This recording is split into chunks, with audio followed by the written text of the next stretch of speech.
a child with disabilities, and he helped with an organization called ARC, the Association of Retarded Citizens.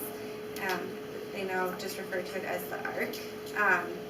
It's a group of parents looking for an alternative to the institutional setting.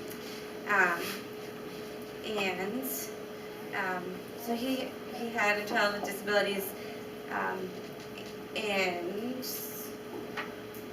but he actually passed away before Harry Meyering began. So Roland and Jean Meyer ended up being the first directors of HMC, and their child was one of the first individuals to move into HMC. We're a residential setting for individuals with disabilities. We have 3 different types of settings. We have our intermediate care facility, which is a 24-hour supervised facility for individuals with disabilities that have more medical needs. There's always a nurse on staff or on call. And we also have our supportive living service, which is the group homes around town. We have 17 of those. 15 are in Mankato, 2 are in Eagle Lake. We also have our SILS program, where individuals live on their own throughout different apartment complexes around town. They usually just require a few hours of services a week. So they get help with their checkbook management and getting to the grocery store, medical appointments, that sort of thing. Right now we serve 149 individuals total. So they're spread out through all 3 programs, but our ICF has 31 people, and our SLS, the group homes, have 66, and then our sales program has 52 people residing in them right now. Our main goal at HMC is to continually strive to meet the changing needs of the individuals we serve. Individuals with disabilities, there's changes all the time in regards to, especially legislative changes, but we're always striving to meet those needs. We want to help them live meaningful lives. Kind of like Kate said with the integration part of community integration. We're always trying to help them feel like a member of the community. So we're always trying to get out and do things in the community to make them feel more included. We also have a very strict set of values that we've created over time. They are our guiding principles as we work through our daily schedules. They help keep us in check. And then we're always working together as a team to ensure we're helping those individuals live their best life possible. So I'm going to let Andy talk a little bit about activities next and kind of what we do with activities. All right, thank you, Laura. So like I said, I'm Andy. I'm the activities coordinator at Harry Meyering Center. I'm actually a student here at MSU. I'm a leisure planning and management student. And I actually started at HMC last fall was. So as far as what I do is I plan out activities that we offer to our individuals, recreation, leisure activities. For example, one big one is like movie night, game night, crafting night. We're actually kind of a big one that we're doing this September is this formal movie night. So what we're doing is I'm like partnering with American, and we're having more of a theater setting where people dress up. We're going to have fancy ceiling draping and snacks and everything for everybody to enjoy. So as far as a volunteer, what you could do, you could volunteer in one of the group homes or in our ICF program and spend time with in a more individual setting with our individuals, say watching a movie with them or going out to eat, having coffee, just talking with individuals. So that's one of the opportunities. And then also, you're welcome to volunteer with me in activities, so helping with movie night, helping with game night, and playing. I mean, it's a really fun opportunity because you get to basically just have fun with individuals and you make connections with them. And you learn a lot too from them. It's definitely a rewarding opportunity.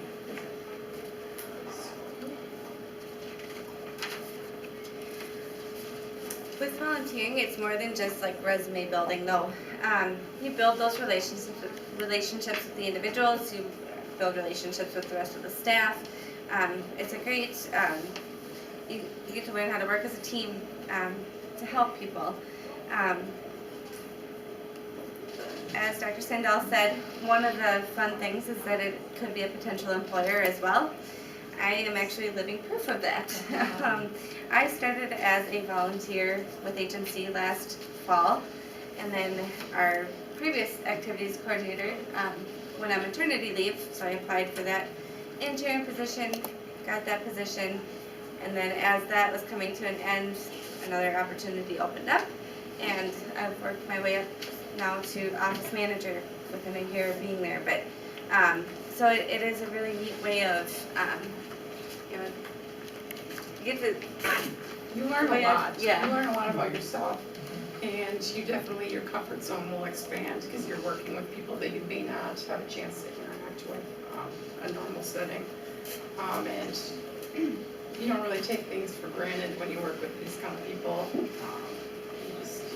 You learn a lot about them too, and where they, I mean, so many of them love to talk and tell you about where they grew up, what they like doing, or just making connections and making friends.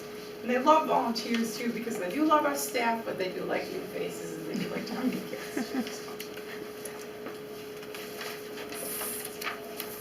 So as far as how you can apply to be a volunteer, our application is pretty much online. We did bring a couple hard copies, I believe. Yep. But we both got business cards that on the back will tell you how to go online and how to apply. And there's an application online, and you can check off the activities that you're interested in, like fishing, bowling, I don't know, watching movies, that kind of thing. And then through that application, we can kind of get a better sense of where you would best be placed as a volunteer. We do have 3 different orientation dates set up for September as well. So we've got one coming up on the morning of September 15th, early afternoon on the 24th, and then later afternoon on the 30th, but we can be flexible with that too. So if one of those times didn't work for you, we can always I'm always figure open. out. Andy's the one that does that. When you have So class. Yeah, except for I have class, but don't have class Friday, so we can work with you I on can that. work it in.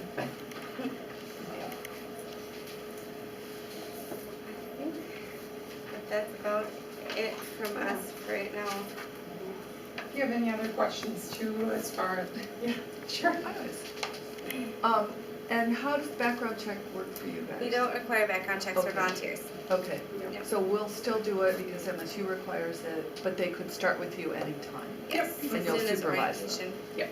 Yeah. Yep, you'll never, as a volunteer, you'll never be left alone with an individual, just for your own safety, their safety, our safety. You'd never be one-on-one with an individual. So that's why we don't require it. What kind of hours do you guys have? Most, as far as like my activities that I do, like the game night that I talked about, or movie night, that kind of thing, those are mainly in evenings, so from like 6:30 till 8:30.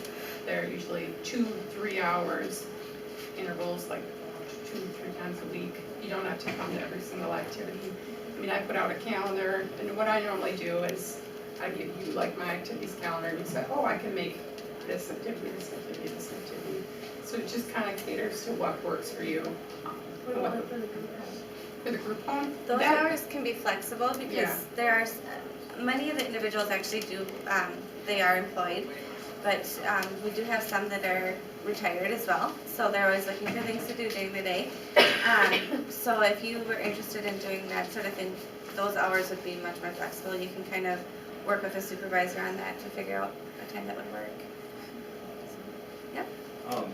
If you guys had a mission statement, or if you do, can you summarize what your mission statement is? Yep, create the best lives possible for the individuals we serve. Whether that's just helping them with their daily activities of bathing, toileting, or eating, or helping them be more fiscally responsible. It's done in a number of ways, but just striving to meet the needs of the individuals. So creating a better living environment for. Yep. for- Yep. So if someone in this class has like a special skill or hobby or something they'd love to do, could they work with you and Oh, figure yeah. out a way to I'm always do looking that for with? new, I mean, if, Mhm. say you like, I don't know, underwater basket weaving is always as an example. Say if you're like really passionate about some unique activity and you'd like to somehow incorporate it into an activity or a program, I'd love to hear from you, and I'd love to, I mean, individuals are always looking to try something new. They're very eager and eager to learn, so yeah, if you have an idea, or if you're really specialized in a certain skill, I'd love to hear it and incorporate it into an activity. One thing that I know a lot of our individuals are always excited about is the idea of physical fitness or healthy eating. So if anybody ever wanted to put something together for that, the homes would greatly appreciate ideas for meals and how to live a healthier lifestyle. And you mentioned something about like going out to eat or go out for coffee. Is there an allowance or something so that the volunteer doesn't have to pay for their own or the consumer, or how does that work? The individual pays for their own, Okay. and then usually the volunteer would pay for their own.